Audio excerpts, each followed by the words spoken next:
Hi again. Today I'm joined by another of Alivini's long-standing sales executives, Mr. Felice Scala, who deals primarily with accounts based in and around the Midlands.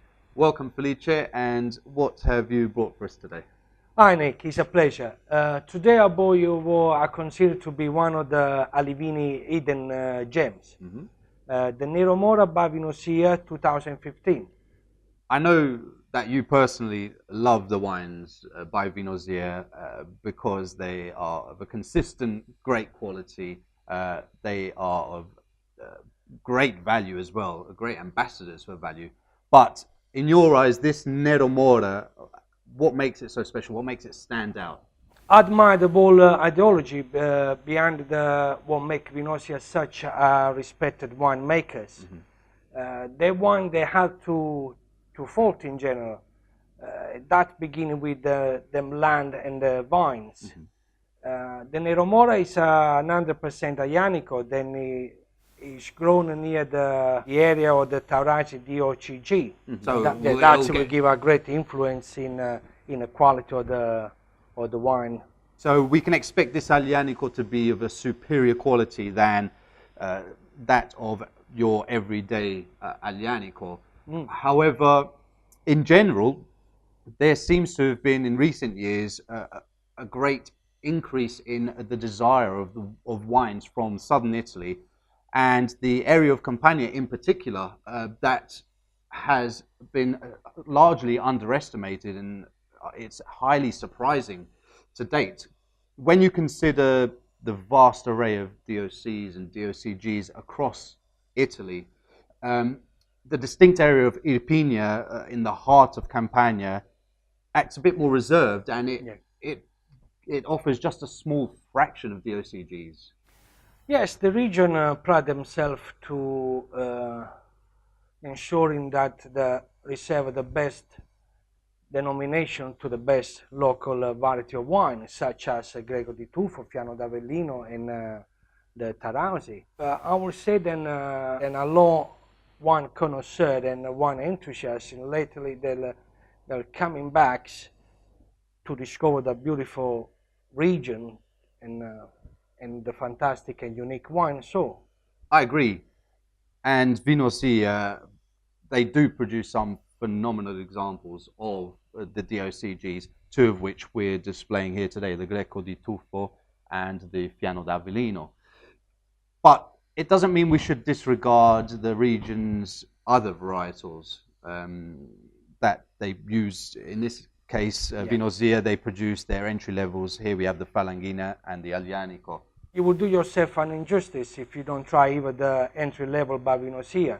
They're still, they are one, they're distinctive and they're excited. They can take yourself on a real venture of flavors and texture. I would say then the Vinosia or the Campania region actually can cater for any palate. Well, I'll dive in and let's see what this has to offer.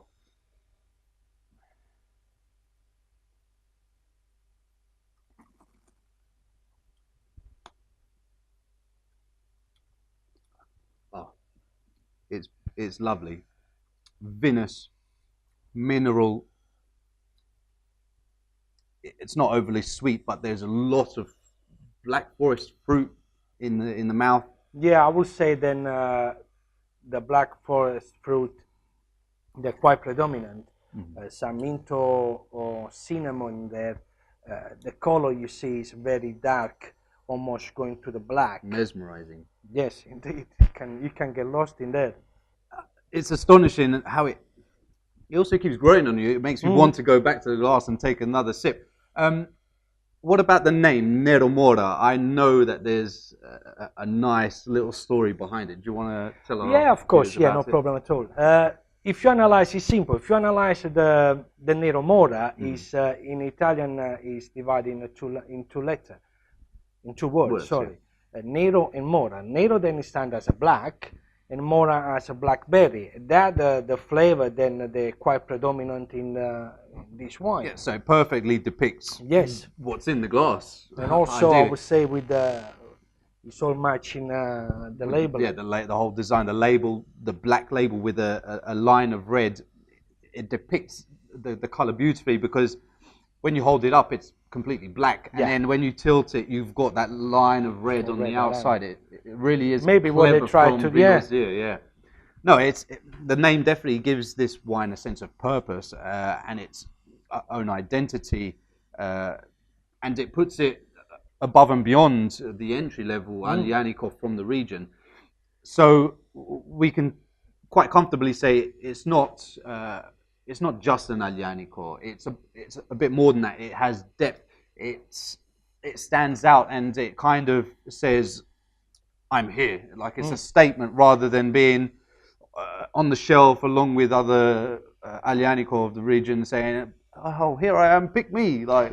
Oh, definitely no. It's a one. Then he put himself on the first line.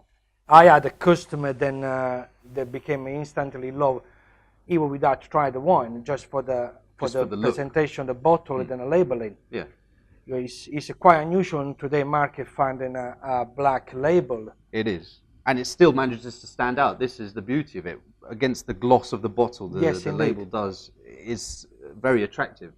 I'd say this is one of those reds that you definitely have to have in your collection at home or in your restaurant. And it will come out when you want to break away from your normal reds, your everyday reds. Yeah, without that, Nick, the Neromora to me sit between your everyday wine and your special, reserve wine, something more important.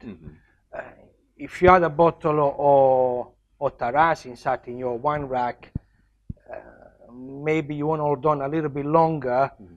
That's where the Neromora come alive.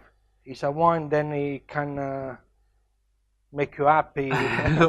Or even in a lot of cases where you don't want your bog standard everyday red, this, for me, I'd be quite happy to have this as my everyday red. Me too. Something a bit more superior. Yeah, of course. Yes, even that. It's a wine then you present it to your guests. They will sing you with the praise at the end of the evening. No, it's a very drinkable wine for sure. But it's been great having you, Felice. Thank you again for joining us. Maybe next time, if we get the opportunity, you can take us through their entry-level wines, Vinosia, and some of their top-end DOCGs. Anytime. That's it for today's episode. Thank you again for watching, and we'll catch you next time. Cheers.